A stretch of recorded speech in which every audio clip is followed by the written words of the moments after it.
Assalamualaikum warahmatullahi wabarakatuh. Halo teman-teman, bagaimana kabarnya? Nah, sekarang Ayu akan mengulas asesmen di ruang kelas. Tugas ini adalah tugas ruang demonstrasi kontekstual di mata kuliah pemahaman tentang peserta didik dan pembelajarannya. Mata pelajaran yang akan saya ulas yaitu Pendidikan Pancasila dan Kewarganegaraan pada kelas 5 fase C.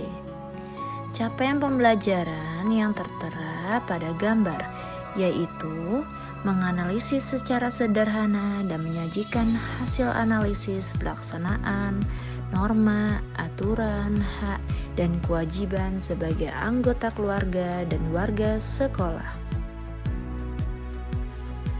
Tujuan pembelajaran 1.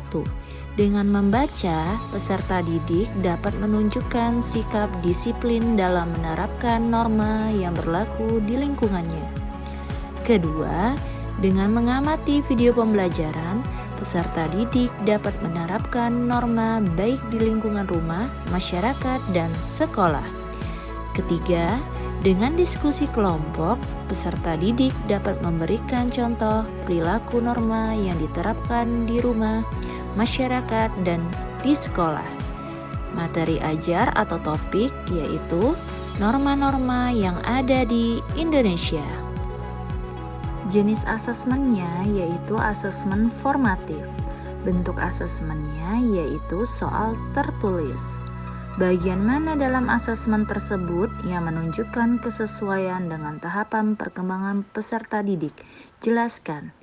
Menurut saya, yang menunjukkan kesesuaian terhadap peserta didik yaitu materi yang diberikan sesuai dengan tahap perkembangannya, di mana materi diajarkan masih di bagian norma, aturan, hak, dan kewajiban sebagai anggota keluarga dan warga sekolah. Bagian mana dalam asesmen tersebut yang menunjukkan kesesuaian dengan perlunya mempertimbangkan aspek lingkungan budaya dan karakteristik peserta didik? Jelaskan. Nah, menurut saya, bagian yang menunjukkan kesesuaian dengan perlunya mempertimbangkan aspek lingkungan budaya dan karakteristik peserta didik adalah dengan tanya jawab sebelum proses pembelajaran dimulai, di mana untuk mengetahui aspek lingkungan budaya dan karakteristik yang dimiliki oleh peserta didik. Kemudian, bagaimana dalam asesmen tersebut yang menunjukkan kesesuaian dengan kemampuan peserta didik? Jelaskan. Pada asesmen tersebut sesuai dengan kemampuan peserta didik, yaitu peserta didik pada kelas 5 SD memiliki rentang usia 11-12 tahun. Pada tahap ini, anak-anak telah menunjukkan penalaran secara abstrak dan secara logis, sehingga mampu membentuk argumen sendiri. Sehingga peserta didik sudah mampu menyebutkan norma, aturan, hak, dan kewajiban sebagai anggota keluarga dan warga sekolah. Bagian mana dari asesmen tersebut yang menunjukkan kesesuaian bahwa sudah memberikan ruang bagi peserta didik untuk memberikan umpan balik terhadap proses pembelajaran mereka? Nah, pada tahap ini peserta didik mempunyai ruang untuk memberikan umpan balik selama proses pembelajaran.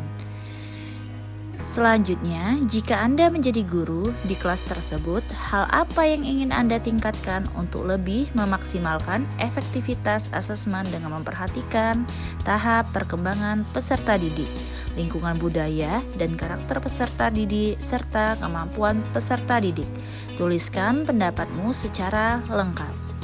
Nah, hal yang ingin ditingkatkan kalau saya menjadi guru di kelas tersebut yaitu kemampuan kognitif peserta didik pada proses pembelajaran dan dengan melakukan refleksi berupa tanya jawab di setiap akhir kegiatan pembelajaran, serta mengembangkan modul ajar dan media yang akan digunakan dalam pembelajaran. Itulah penjelasan saya tentang asesmen di ruang kelas. Terima kasih. Wassalamualaikum warahmatullahi wabarakatuh.